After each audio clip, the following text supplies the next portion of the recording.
আসসালামু আলাইকুম। সবাইকে গ্রানিজ অথেন্টিক ফুড চ্যানেলে স্বাগতম। চারিদিকে শুধু কাঁঠাল আর কাঁঠাল। কাঁঠালের এই সিজনে যদি চিংড়ি মাছ দিয়ে কাঁঠালের এঁচোড় রান্না না করা হয় তাহলে কি চলবে? তাই গ্রানির হেসেলে আজ রান্না করা হবে চিংড়ি দিয়ে কাঁঠালের এঁচোড়।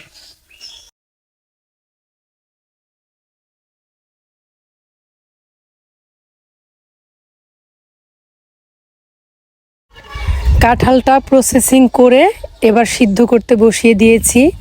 অনেকেই মোটা করে কাঁঠালের ছাল ফেলে দিয়ে পুরো অংশটিকেই টুকরো টুকরো করে কেটে নেয়, তবে আমি এক্ষেত্রে বিচি এবং কোয়াগুলাকে রেখে বাকি অংশ ফেলে দিয়েছি। আমার কাছে এই অংশটাই খেতে বেশি ভালো লাগে। তো এখানে চিংড়ি মাছগুলোকেও কেটে ধুয়ে প্রস্তুত করে নিয়েছি। তেলে বাগার হিসেবে পাঁচফোড়ন দিয়ে দিচ্ছি। এইবার পাঁচফোড়নটা একটু ভেজে নিয়ে চিংড়ি মাছগুলোকে দিয়ে দিলাম।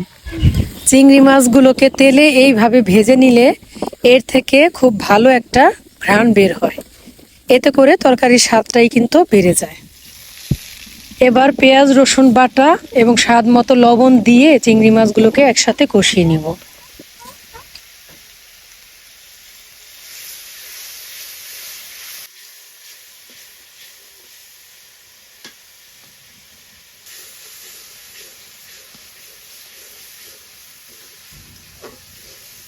তো কষানোর এই পর্যায়ে অ্যাড করে দিচ্ছি আদা বাটা।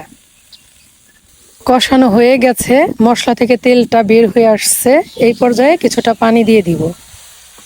এই পর্যায়ে হলুদ মরিচের গুঁড়া অ্যাড করে নিয়ে আরও কিছুক্ষণ কষিয়ে নিতে হবে।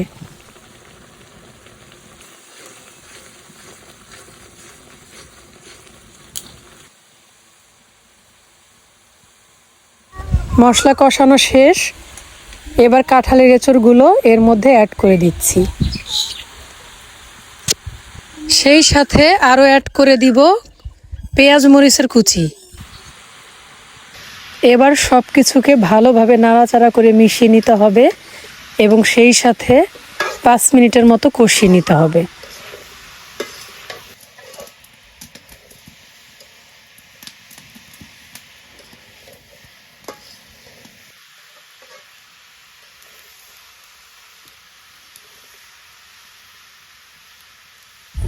এবার এঁচোড়টা সিদ্ধ হওয়ার জন্য পরিমাণ মতো পানি দিয়ে দিচ্ছি।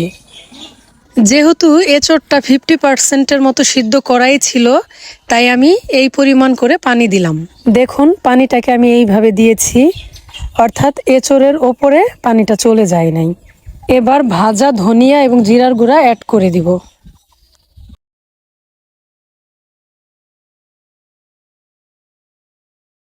এবার ভালো করে নাড়াচাড়া দিয়ে মশলাটা মিশিয়ে নিয়ে তারপর ঢাকনা দিয়ে ঢেকে রান্না করতে থাকবো। কাঁঠালের এঁচোড় অনেকভাবেই রান্না করা যায়। ইনফ্যাক্ট আমার চ্যানেলেই কাঁঠালের এঁচোড়ের আরেকটি রেসিপি আমি শেয়ার করে রেখেছি। ওই রেসিপিটি আমি করেছিলাম শুটকি দিয়ে, লইটা শুটকি দিয়ে কাঁঠালের এঁচোড়। আপনারা চাইলে সেটা দেখে নিতে পারেন। তো এরই মধ্যে গরম মশলা অ্যাড করে দিয়েছি, আর এদিকে রান্নাও প্রায় কমপ্লিট। ঝোলটা এরকম গা মাখা থাকা অবস্থায় এটাকে চুলা থেকে নামিয়ে নিব। ভিডিওটি ভালো লাগলে চ্যানেলটিকে সাবস্ক্রাইব করতে ভুলবেন না। সবাই ভালো থাকবেন। আসসালামু আলাইকুম।